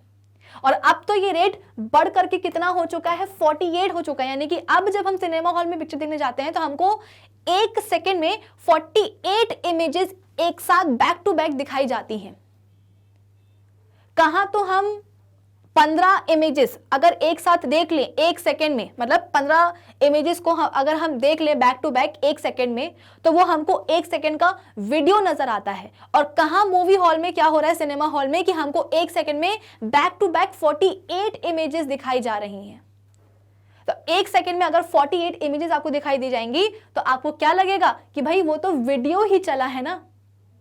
तो सिनेमा हॉल में जो हम वीडियो, मतलब जो भी हम मूवीज देखते हैं, वो बेसिकली क्या है, परसिस्टेंस ऑफ विजन के कारण ही देख पाते हैं, क्योंकि हमको back to back successive images दिखाई जाती हैं। पहले ये रेट 24 इमेजेस पर सेकंड का था, अब ये 48 इमेजेस पर सेकंड का है। तो कैन यू इमेजिन कि एक सेकंड में हम 48 इमेजेस देखते हैं। अगर आपके सामने मैं क्या करूं, 48 इमेजेस रख दूं, है ना, पिक्चर्स रख दूं आपके सामने 48 पिक्चर्स, तो उनको देखने के लिए आपको कम से कम 48 सेकंड्स लगेंगे। भाई शीट पे मैंने क्या करा है, अलग अलग शीट पे, एक शीट पे एक इमेज बनाई है, दूसरे शीट पे दूसरी इमेज बनाई है, तो ऐसे करके मैंने आपके सामने 48 शीट्स रख दी हैं। तो हर एक शीट को देखने के लिए आपको कम से कम एक सेकेंड लगेगा। पहले इसको देखोगे, फिर इसको देखोगे, फिर इसको देखोगे। लेकिन मूवीज में क्या होता है कि एक सेकंड में लगातार 48 इमेजेस, तो हमको ऐसा लगता है कि क्या चल रहा है, एक वीडियो चल रहा है, just because of persistence of vision, कि एक इमेज की जगह पे दूसरी इमेज आ गई, लेकिन पहली वाली इमेज का जो इंप्रेशन है वो तो हमारे दिमाग में अभी भी था। उसके कंटिन्यूएशन में क्या हुआ, दूसरी इमेज आ गई। अब दूसरी इमेज को भी हटा करके तीसरी इमेज आ गई, जबकि दूसरी वाली इमेज का इंप्रेशन अभी भी था। तो दूसरी वाली इमेज के आप बोल सकते हो कि कंटिन्यूएशन में ही तीसरी इमेज आ गई। अब तीसरी को हटा करके चौथी इमेज दिखाई गई है हमको, लेकिन उसके पहले हुआ क्या कि जो तीसरी इमेज है उसका जो इंप्रेशन है वो अभी भी हमारे दिमाग में था। तो तीसरी इमेज के कंटिन्यूएशन में फोर्थ इमेज आ गई है। तो हम क्या करते हैं, इतने सारे इमेजेस को, उनके बीच में जो चेंजेस है, जो डिफ्रेंसिएशन है, वो हम नहीं कर पाते हैं। आई होप इतना सबको समझ में आया होगा। आपने वो वाली पिक्चर बुक जरूर देखी होगी, उसका नाम क्या होता है मुझे नहीं पता। एक होता है ना कि एक मोटी सी डायरी ली जाती है ना, और उसमें हर एक पन्ने में एक, आप बोल सकते हो कि इमेज, एक ड्राइंग जो है ड्रॉ करी जाती है। फिर क्या करते हैं, उस मोटी सी जो बुक होती है, जो डायरी होती है, उसके पन्नों को जो है ना हम एक साथ क्या करते हैं, ऐसे खोलते हैं। तो हमको ऐसा लगता है कि बार बार, मतलब उस पूरे उसमें जो है ना आपको एक वीडियो चलता हुआ नजर आता है। अगर कभी आपने ऐसा कोई देखा हो वीडियो वगैरह कि एक मोटी सी डायरी है, ये एक बेसिकली आर्ट ही होता है, उसका नाम क्या मुझे बिल्कुल याद नहीं है, पता ही नहीं है मुझे एक्चुअली। तो उसमें क्या होता है कि हम हर एक पेज पे एक ड्राइंग जो ना ड्रॉ करी जाती है, एक पिक्चर ड्रॉ करी जाती है, और फिर जब पूरी वो डायरी भर जाती है, हर एक पेज उसका जब भर जाता है, तो उन सभी के पेजेस को हम एक साथ क्या करते हैं, ऐसे उठा करके देखते हैं। तो जो भी पिक्चर्स बनी होती हैं उन पेपर पे, वो पिक्चर्स हमको एक वीडियो की तरह नजर आता है। हमें लगता है कि वो जो चीज़ है वो सच में, मतलब बेसिकली वो चल रही है, वो चीज़ एक वीडियो नजर आता है हमें। तो वो क्यों होता है? बेसिकली परसिस्टेंस ऑफ विजन के कारण। ठीक है, चलिए अब क्या है, हाँ, जैसे कि मैं आपको ये बता रही थी कि हमारे पास ये कुछ इमेजेस हैं, 1 2 3 4 5 6 7 8 9 10, है ना, इतनी सारी इमेजेस हैं। अगर मैं इन इमेजेस को मैं क्या करूं, एक सेकंड में एक देखूं, जैसे कि अभी मैं इसको देख रही हूं, तो मुझे दिख रहा है कि हाँ, घोड़े के जो पीछे के 2 पैर हैं वो खड़े हुए हैं, और आगे का एक पैर नीचे है, एक पैर ऊपर है।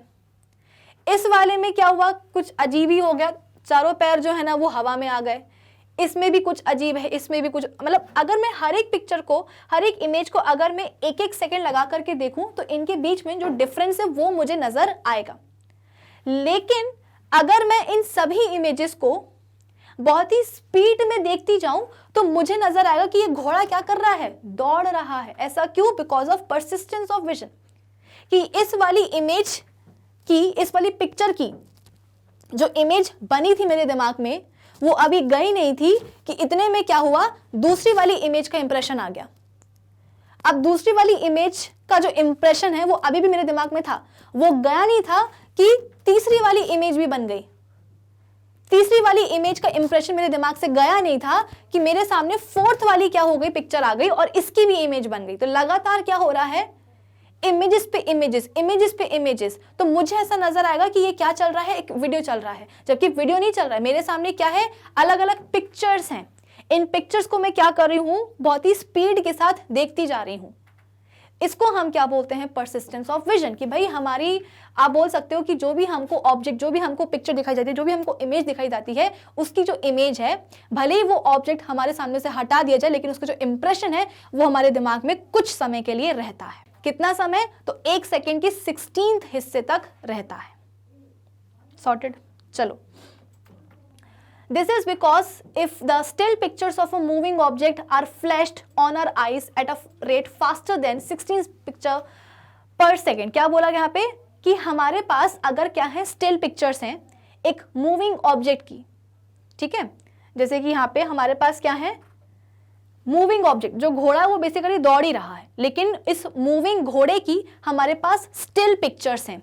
अगर इन स्टिल पिक्चर्स को हम क्या करें, हमारी आंखों के सामने 16 पिक्चर्स पर सेकेंड के से ज्यादा रेट पे क्या की जाए, फ्लैश की जाए, है ना। एक रेट क्या हुआ, 16 इमेजेस या 16 पिक्चर्स पर सेकेंड, एक ये रेट हुआ। तो 16 पिक्चर्स पर सेकेंड रेट से अगर ज्यादा रेट पर पिक्चर्स हमारी आंखों के सामने फ्लैश की जाएंगी, तो due to persistence of vision eyes क्या परसीव करेंगे कि ऑब्जेक्ट क्या है, मूविंग है। हमारी आंखों को लगेगा कि ऑब्जेक्ट क्या कर रही है, मतलब जो ऑब्जेक्ट है वो क्या कर रहा है, बेसिकली मूव कर रहा है, जबकि वो मूव नहीं कर रहा होता है। आपको बस क्या करा जाता है, स्टिल पिक्चर्स दिखाई जाती हैं मूविंग ऑब्जेक्ट की। The movies that we see are actually a number of still pictures in the form of a long film। जो हम movies देखते हैं वो बेसिकली क्या होता है, बहुत सारी स्टिल पिक्चर्स होती हैं which are taken in a proper sequence with a movie camera. तो जिनको कि हम प्रॉपर सीक्वेंस में लेते हैं, मतलब हम नहीं लेते हैं, मूवी बनाने वाले लेते हैं, जिनको कि प्रॉपर सीक्वेंस में लिया जाता है एक मूवी कैमरा की मदद से। These still pictures are projected on the screen of a cinema hall at the rate of 24 pictures per second। तो किस रेट पे हमको हॉल में मूवी की पिक्चर्स दिखाई जाती हैं, तो 24 पिक्चर्स पर सेकेंड। तो एक सेकेंड में आप 24 पिक्चर्स देखते हो, जिसके कारण आप बोल सकते हो कि हमें वो एक सीन नजर आता है, एक वीडियो नजर आता है। Under these conditions, the image of one picture seen on the screen persists on the retina till the image of next picture falls on the screen and so on। क्या बोला, इन conditions में होता क्या है कि जो इमेज होती है एक पिक्चर की scene on the camera, scene on the screen हमारी रेटिना पे परसिस्ट करती है टिल नेक्स्ट पिक्चर ना स्क्रीन पे आकर के गिर जाए। आई बात समझ में कि स्क्रीन पे जो भी पिक्चर आई है उसकी इमेज हमारे रेटिना पे बन गई है। अब जब तक कि उस स्क्रीन पे दूसरी पिक्चर आकर के नहीं गिरती है तब तक पहली वाली पिक्चर की इमेज हमारे रेटिना पे बनी रहती है। आई बात समझ में कि स्क्रीन पे मूवी हॉल में जो स्क्रीन लगी होती है उसमें एक पिक्चर आकर के गिरी, उस पिक्चर की इमेज हमने अपने दिमाग में अपने रेटिना में बना ली। अब जब तक दूसरी पिक्चर आकर के नहीं गिरती है स्क्रीन पे तब तक पहली वाली पिक्चर की जो इमेज है वो हमारी रेटिना पे बनी रहती है। फिर दूसरी पिक्चर आकर के गिरी तो दूसरी पिक्चर की इमेज हमने बना ली, तो पहली वाली इमेज के कंटिन्यूएशन में आपको सेकेंड इमेज दिखाई दे जाती है। तो हमको ऐसा लगता है कि क्या चल रहा है, वीडियो चल रहा है। Due to this the slightly different images of the successive pictures present on the film merge smoothly into one another and give us the feeling of moving images या movie. In this way, we are able to see the moving images or moving pictures of actors and actresses on the cinema screen. I hope blind spot, persistence of vision सबको समझ में आया होगा। अब हम आ चुके हैं थर्ड छोटे टॉपिक के ऊपर जो कि है range of vision of a normal human I. The farthest point from the eye at which an object can be seen clearly is known as far point of the eye.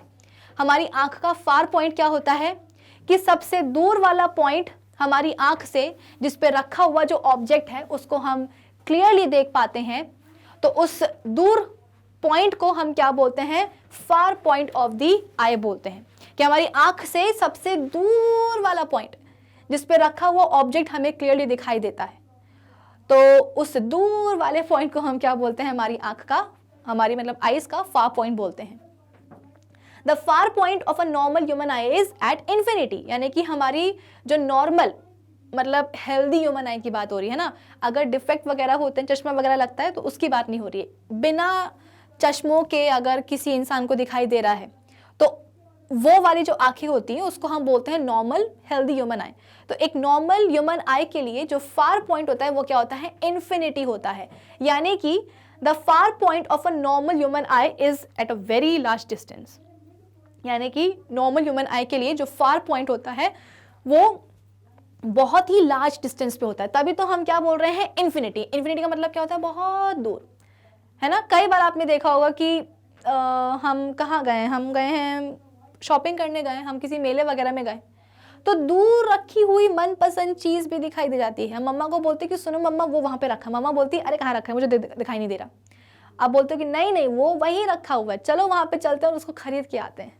ठीक है, तो normal human being के लिए जो far point है वो क्या होता है, इन्फिनिटी पे होता है। यानी कि जो फार पॉइंट है वो आप बोल सकते हो कि बहुत ही लार्ज डिस्टेंस पे होता है, बहुत ही लॉन्ग डिस्टेंस पे होता है।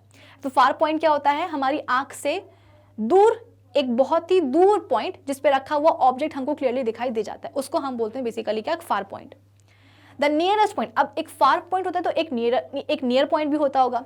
The nearest point up to which the eye can see an object clearly without any strain is called the near point of the आई।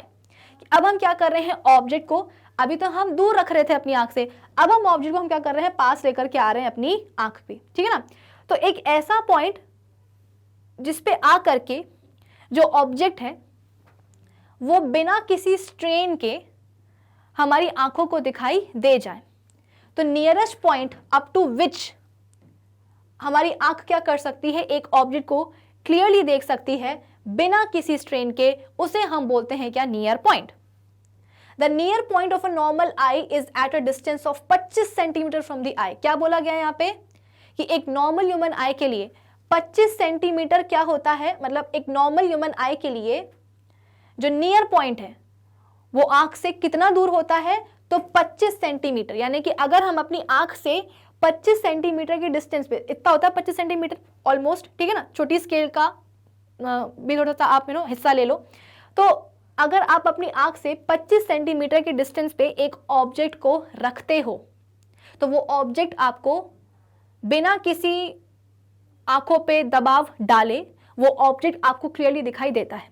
अगर आप 25 सेंटीमीटर से ज्यादा डिस्टेंस पे लेकर के, मतलब सपोज आपने अब ऑब्जेक्ट को अपनी आंख से 20 सेंटीमीटर की डिस्टेंस पे रखा है, तो ऐसा नहीं है कि वो ऑब्जेक्ट आपको दिखाई नहीं देगा, लेकिन आंखों पे एक स्ट्रेन आ जाएगा, एक आप बोल सकते हो कि तनाव आ जाएगा, कि हमारी लेंस को जो है क्या करना पड़ रहा है, आई लेंस को बिल्कुल फोकस करना पड़ रहा है। अगर ऑब्जेक्ट 25 सेंटीमीटर के डिस्टेंस पे है हमारी आंखों से, तो ऑब्जेक्ट हमको दिखाई देगा क्लियरली, आंखों पे बिना किसी स्ट्रेन, बिना किसी दबाव आए, है ना, मतलब आंखों पे कोई स्ट्रेन नहीं आता है। लेकिन अगर आपने 25 सेंटीमीटर से कम कर दिया डिस्टेंस, 15 कर दिया, 10 कर दिया, तो इसको देखने के लिए बहुत दबाव पड़ता है आंखों पे, बहुत ही प्रेशर पड़ता है, स्ट्रेन पड़ता है आंखों पे। तो फार पॉइंट होता है इन्फिनिटी पे, नियर पॉइंट होता है 25 सेंटीमीटर पे। The near point of an eye is also known by another name as the least distance of distinct vision. जो near point है उसका दूसरा नाम क्या होता है, least distance of distinct vision. सबसे कम डिस्टेंस किस चीज का, तो डिस्टिंक्ट विजन का। डिस्टिंक्ट विजन का मतलब क्या है, देखो डिस्टेंट विजन होता है कि जब ऑब्जेक्ट दूर रखा गया हो उसको देखना, और डिस्टिंक्ट विजन का जब ऑब्जेक्ट पास रखा गया हो। तो पास रखे हुए ऑब्जेक्ट को देखने के लिए हम यूज करते हैं डिस्टिंक्ट विजन, और इस डिस्टिंक्ट विजन का जो लीस्ट डिस्टेंस होता है वो क्या होता है, नियर पॉइंट, यानी कि आप बोल सकते हो कि 25 centimetre. This means that the least distance of distinct vision for a normal human eye is about 25 centimetre. ठीक है ना, मैंने आपको पहले भी बताया है कि जब हम ऑब्जेक्ट इन्फिनिटी पे रखा होता है तो उससे निकलने वाली जो रेज होती हैं वो कैसी होती हैं, बेसिकली पैरेलल होती हैं। तो पैरेलल इंसिडेंट रेज आती हैं, लेंस पे पड़ती हैं, और कहाँ फोकस किया जाता है, रेटिना पे फोकस किया जाता है। यहाँ पे क्या हुआ है, बेसिकली नियर बाय ऑब्जेक्ट है, ऑब्जेक्ट बहुत ही पास में रखा है, तो उससे जो भी इंसिडेंट रेज निकलेंगी वो जाएंगी और उनको भी फोकस कहाँ किया जाएगा, रेटिना पे, ताकि रेटिना पे क्या हो, इमेज का फॉर्मेशन हो। आई बात समझ में। In other words, the most comfortable distance at which one can read a book with normal eyes is about 25 centimeters from the eye. तो आप बोल सकते हो कि नियर पॉइंट का मतलब क्या होता है, least distance of distinct vision का मतलब क्या होता है कि मोस्ट कंफर्टेबल डिस्टेंस जिस पे रख करके आप एक किताब पढ़ सकते हो नॉर्मल आई के साथ, वो कितना होता है, 25 सेंटीमीटर्स फ्रॉम दी आई। यानी कि अगर आप अपनी आंखों से 25 सेंटीमीटर के डिस्टेंस पे किसी बुक को रख करके पढ़ रहे हो तो आप कंफर्टेबली उस बुक को पढ़ सकते हो। आपने कई बार देखा होगा कि मम्मी पापा मना करते हैं कि पहले मतलब फोन ज्यादा यूज मत करो, कर भी रहे हो तो थोड़ा सा आंखों से दूर रखो। अगर टीवी देख रहे हो तो टीवी के ऊपर चढ़ करके टीवी मत देखो, थोड़ा दूर रह करके टीवी देखो। क्यों? क्योंकि अगर चीजें पास में होती हैं तो उनको प्रॉपरली देखने के लिए हमारी आंखों पे एक दबाव आता है, एक स्ट्रेन पड़ता है, और कभी कभी लगातार स्ट्रेन से क्या होता है कि कुछ डिफेक्ट हो जाते हैं और जिसके कारण फिर चश्मा लग जाता है। लगातार जो लैपटॉप स्क्रीन पे, कंप्यूटर स्क्रीन पे काम करते हैं, देखा होगा आप लोगों ने, आपके दीदी भैया लोग, मम्मी पापा लोग लगातार अगर क्या कर रहे हैं, स्क्रीन पे बैठ के काम कर रहे हैं तो उनको चश्मा लग ही जाता है।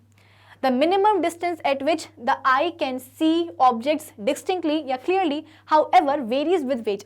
तो बेसिकली एज के साथ में आप बोल सकते हो कि ना पास की नज़र कमज़ोर हो गई, जिसको हम बोलते हैं, तो वो आप बोल सकते हो जो मिनिमम डिस्टेंस है एट विच आइज ऑब्जेक्ट को क्लियरली देख सकती हैं, वो एज के साथ में वेरी करता है।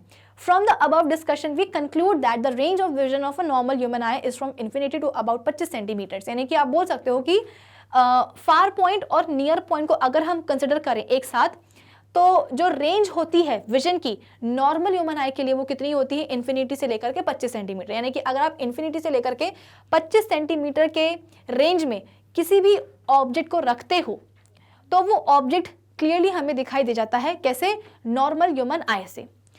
That is, a normal human eye can see the objects clearly which are lying anywhere between infinity to about 25 centimetre. यानी कि इन्फिनिटी से लेकर के 25 सेंटीमीटर के, मतलब हमारी आंखों से, है ना, कहीं और से नहीं, तो हमारी आंखों से 25 सेंटीमीटर से लेकर के इन्फिनिटी तक, इस रेंज में कहीं भी अगर एक ऑब्जेक्ट रखा रहता है तो उस ऑब्जेक्ट को जो हमारी नॉर्मल ह्यूमन आईज है वो क्या करती हैं, देख लेती हैं। A normal eye can see the distant object as well as the nearby object by focusing the images of distant objects as well as nearby objects on its retina by changing the thickness या converging power of its lens। तो जैसे कि मैंने आपको बताया कि अगर object दूर है तो उससे जो निकलने वाली इंसिडेंट रेज होंगी उनको कन्वर्ज करवाना पड़ेगा कहाँ, रेटिना पे। अगर ऑब्जेक्ट पास है तो उससे निकलने वाली जो इंसिडेंट रेज होंगी उनको भी कन्वर्ज कराना पड़ेगा कहाँ पे, रेटिना पे। तो ऑब्जेक्ट चाहे जहां भी रखा हो, उसकी जो भी पोजीशन हो, इन्फिनिटी से लेकर के 25 सेंटीमीटर के डिस्टेंस पे, चाहे जहां भी ऑब्जेक्ट हो, उससे निकलने वाली जो रेज हैं उनको फोकस रेटिना पे ही करवाना पड़ता है। कौन करवाता है, तो हमारा आई लेंस। आई लेंस कैसे करवाता है, तो बेसिकली अपनी थिकनेस को चेंज करके। मैंने आपको पहले भी बताया था कि जो सिलेरी मसल्स होती हैं हमारी आंखों की, वो बेसिकली क्या करती हैं, जो आई लेंस होता है उसको पकड़ करके रखने की कोशिश करती है ना, वरना क्या होगा भाई, आई लेंस को तो इमेज का फॉर्मेशन करवाना है, रेस को फोकस करवाना है कहाँ, रेटिना पे। तो उस चक्कर में वो अपनी थिकनेस चेंज करता है, कभी वो पतला होता है, कभी वो मोटा होता है। तो पतला मोटा होने के चक्कर में कहीं ऐसा ना हो कि किसी दिन वो उछल करके बाहर ही निकल आए। तो आप बोल सकते हो कि लेंस को अपनी पोजीशन पे रखने के लिए सिलेरी मसल्स क्या करती हैं, उसको पकड़ के रखती हैं, ठीक है ना। तो सिलेरी मसल्स जो होती है हमारी आई की, can change the thickness of soft and the flexible eye lens and hence change the converging power of the eye lens. तो बेसिकली आप यहाँ पे बोल सकते हो कि जो सिलेरी मसल्स है वो क्या करती हैं, हमारे आई लेंस की जो थिकनेस है उसको चेंज करती है। आई लेंस हमारा आप बोल सकते हो कि सॉफ्ट होता है, काफी फ्लेक्सिबल होता है ना, तो उसकी थिकनेस को कौन चेंज करवाता है, सिलेरी मसल्स। कभी आप बोल सकते हो कि जो आई लेंस है वो पतला जाता है, कभी वो मोटा हो जाता है, जिसके कारण उसकी जो कन्वर्जिंग पावर है लेंस की वो भी चेंज हो जाती है। तो चाहे कन्वर्जिंग पावर कैसी भी हो, हमेशा ऐसी ही होनी चाहिए कि जो लाइट रेज है वो कहाँ कन्वर्ज हो, रेटिना पे ही हो, तभी इमेज का फॉर्मेशन होगा, तभी वो ऑब्जेक्ट हमको क्लियरली दिखाई देगा, ठीक है ना। चलिए फिर इसके बाद में, अच्छा जैसे कि आप यहाँ पे देख सकते हो कि हमारे पास क्या है, सिलेरी मसल है। अगर ऑब्जेक्ट कहाँ रखा है, दूर रखा है, तो सिलेरी मसल्स क्या करेंगी, लेंस को पतला करवा देंगी। अगर ऑब्जेक्ट पास में रखा है तो सिलेरी मसल्स क्या बोला मैंने, अगर ऑब्जेक्ट दूर रखा है तो सिलेरी मसल्स लेंस को पतला करवा देंगी, और अगर पास रखा है ऑब्जेक्ट आंख के तो सिलेरी मसल्स लेंस को मोटा करवा देंगी। तो ये पतला मोटा होने से होता क्या है कि जो फोकल लेंथ है, जो कन्वर्जिंग पावर है लेंस की, वो चेंज हो जाती है। डिटेल मैंने आपको प्रीवियस सेशन में समझाया था, रिपीट अभी मैं नहीं कर रही हूँ। A thin eye lens has less converging power, whereas a thick eye lens has greater converging power on the rays of light coming from an object। होता क्या है कि जो एक पतला लेंस होता है उसकी कन्वर्जिंग पावर थोड़ी सी कम होती है, और जो मोटा लेंस होता है उसकी कन्वर्जिंग पावर काफी ज्यादा होती है। तो आप खुद सोचो, जब ऑब्जेक्ट दूर होता है तो आप बोल सकते हो कि इंसिडेंट रेस को फोकस कहाँ करवाना है, रेटिना पे करवाना है। इंसिडेंट रेस को कन्वर्ज का करवाना है, रेटिना पे करवाना है ना। तो इसके लिए आप बोल सकते हो कि हम लेंस का जो फोकल लेंथ है वो कुछ ऐसी चूज करेंगे, या आप ये बोल सकते हो कि लेंस की कन्वर्जिंग पावर कुछ ऐसी होनी चाहिए कि वो लेंस क्या करे, ऑब्जेक्ट से निकलने वाली लाइट रेस को थोड़ा दूर जाकर के कन्वर्ज करवाए। तो इसीलिए क्या होता है, सिलेरी मसल्स लेंस को पतला कर देती हैं, कि लेंस अगर पतला हो जाता है तो उसकी कन्वर्जिंग पावर थोड़ी सी कम हो जाती है, तो वो क्या करेगा, लाइट रेस को दूर जाकर के कन्वर्ज कराएगा ऑन द रेटिना। लेकिन अगर ऑब्जेक्ट ऐसा होता है, पास में होता है, तो अगर ऑब्जेक्ट पास में है तो निकलने वाली जो रेज है ऑब्जेक्ट से, लाइट रेज जो है, इनको तुरंत के तुरंत कन्वर्ज करवाना पड़ता है रेटिना पे। इसीलिए जब ऑब्जेक्ट पास में होता है तो लेंस मोटी हो जाती है, क्योंकि मोटी लेंस की जो कन्वर्जिंग पावर है वो आप बोल सकते हो कि ज्यादा रहती है, ठीक है ना। तो जैसे ही लाइट रेज आई मोटे कन्वर्जिंग लेंस में, और लेंस ने क्या करा, जब वो बेसिकली लाइट रेज बाहर निकली तो तुरंत से जाकर के क्या करवा दिया, कन्वर्ज करवा दिया। तो देखो यहाँ पे लाइट रेज डिस्टेंस ट्रेवल करके आती हैं और यहाँ पे दूर जाकर के कन्वर्ज होती है। लेकिन यहाँ पे क्या हुआ, यहाँ से निकली और तुरंत जाकर के रेटिना पे क्या हो गई, कन्वर्ज हो गई। क्यों, क्योंकि बीच में क्या आ गया है, एक मोटा लेंस आ गया जिसकी कन्वर्जिंग पावर ज्यादा होती है, जो कि क्या करेगा, तुरंत से जाकर के लाइट रेज को कन्वर्ज करा देगा। पास, ज्यादा डिस्टेंस नहीं, पास जाकर के ही लाइट रेज को कन्वर्ज करवा देगा। आई बात समझ में। A thin eye lens has less converging power, whereas जो thick lens होती है उसकी जो converging power है वो ज्यादा अच्छी होती है ना। When the eye is looking at a distant object, यानी कि अगर ऑब्जेक्ट दूर रखा है और उस दूर रखे हुए ऑब्जेक्ट को आई देख रही है तो सिलेरी मसल्स क्या हो जाएंगी, बेसिकली रिलैक्स हो जाएंगी, जिसके कारण जो लेंस है वो पतला हो जाएगा। और जो थिन आई लेंस है जिसकी कन्वर्जिंग पावर कम होती है, which is sufficient to converge the parallel rays of light coming from a distant object to form its image on the retina। जब सेम आई क्या करती है, एक पास रखे हुए ऑब्जेक्ट को देखती है तो सिलेरी मसल्स थोड़ी सी आप बोल सकते हो कि स्ट्रेच हो जाती है, जिसके कारण जो लेंस है वो मोटा हो जाता है। और जो थिक लेंस होता है उसकी कन्वर्जिंग पावर इतनी अच्छी होती है कि which is required to converge the diverging rays of light rays coming from a nearby object to form its image on the retina. आप देख सकते हो कि यहाँ पे हो क्या रहा है, जो अगर ऑब्जेक्ट दूर रखा होता है ना, तो उससे निकलने वाली जो इंसिडेंट रेज है वो कैसी होती है, बेसिकली पैरेलल होती है। तो पैरेलल रेज को कन्वर्ज करवाना आसान होता है। तो इसके लिए हम जो लेंस यूज कर रहे हैं उसकी कन्वर्जिंग पावर अगर कम भी होती है तो भी चलेगी, लेकिन वो ऑब्जेक्ट जो कि पास में रखा हुआ है, उस पास में रखे हुए ऑब्जेक्ट से निकलने वाली जो इंसिडेंट रेज होती हैं वो आप देख सकते हो कि कैसी है, डाइवर्जिंग है। और मैंने आपको पहले भी बताया कि पैरेलल रेज तो फिर भी कहीं आगे जाकर के मिलती हैं, डाइवर्जिंग रेज तो कहीं भी मिलती नहीं है। तो इन डाइवर्जिंग इंसिडेंट रेज को कन्वर्ज करवाने के लिए हमें एक ऐसा लेंस चाहिए जो कि काफी पावरफुल हो, उसकी कन्वर्जिंग पावर क्या हो, ज्यादा हो। तो इसीलिए जो सिलियरी मसल्स हैं वो देख लेते हैं कि अरे यार जो सामने ऑब्जेक्ट है वो तो पास है, उससे निकलने वाली जो रेज है वो कैसी है, डाइवर्जिंग है। तो इनको कन्वर्ज करवाने के लिए लेंस की पावर बढ़ानी पड़ेगी। तो इसलिए सिलियरी मसल्स स्ट्रेच हो जाती है, जिसके कारण जो लेंस है वो बेसिकली मोटा हो जाता है। जितना मोटा होगा लेंस उसकी कन्वर्जिंग पावर उतनी ज्यादा होगी। तो जो भी डाइवर्जिंग इंसिडेंट रेज आ रही हैं वो क्या हो जाएंगी, रेटिना पे आकर के कन्वर्ज हो जाएंगी। जितना पास ऑब्जेक्ट को आप लेकर के आते जाओगे लेंस उतना ही ज्यादा मोटा होता जाएगा, क्योंकि उसको क्या करना है, पास रखे हुए ऑब्जेक्ट की रेस को, डाइवर्जिंग रेस को कन्वर्ज करवाना है। कहां, ऑन रेटिना। रेटिना के अगर पीछे कन्वर्जेंस हुआ तो इमेज ब्लर नजर आएगी, मतलब कि जो ऑब्जेक्ट है वो ब्लर दिखाई देगा। आई बात समझ में? तो इसीलिए सिलेरी मसल्स क्या होती हैं कभी स्ट्रेच होती हैं, कभी आप बोल सकते हो कि रिलैक्स हो जाती हैं। तो ये तो हमने पढ़ लिया है ना, ठीक है। तो आज के सेशन के लिए बस इतना ही। तो आज के सेशन में मैंने आपको 3 छोटे छोटे से टॉपिक्स बता दिए हैं, persistence of vision, blind spot, range of vision of a normal human I. I hope तीनों टॉपिक्स आपको समझ में आए होंगे। तो इस सेशन के लिए बस इतना ही। अब हम मिलेंगे अपने अगले सेशन में। अगले सेशन में हम क्या करेंगे, अगले सेशन में हम इस चैप्टर के कुछ और नए टॉपिक्स को डिस्कस करेंगे, ठीक है ना। अभी तो डिफेक्ट्स ऑफ आई बचे हैं, आंखों की देखभाल कैसे की जाए वो बचा है पढ़ने के लिए। तो अगले सेशन में हम मिल करके कुछ और नए टॉपिक्स को करेंगे डिस्कस। तब तक आप क्या करोगे, हमारी ऑफिशियल वेबसाइट को विजिट कर लो। कैसे करोगे, गूगल पे जाके टाइप करोगे magnetbrains.com। जैसे टाइप करके सर्च करोगे आपके सामने आ जाएगी हमारी ऑफिशियल वेबसाइट। जैसे ही आप हमारी ऑफिशियल वेबसाइट को विजिट करोगे आपके सामने आएगा ये वाला पेज जहाँ पे लिखा रहेगा India's number 1 100% free online education platform. इस पेज को जब आप और स्क्रॉल करोगे तो आपके पास ऑप्शन आएगा एक्सप्लोर टॉप कोर्सेज का, जहाँ पे आपके पास क्लास 12 से लेकर के किंडरगार्टन तक के सभी कोर्सेज होते हैं अवेलेबल।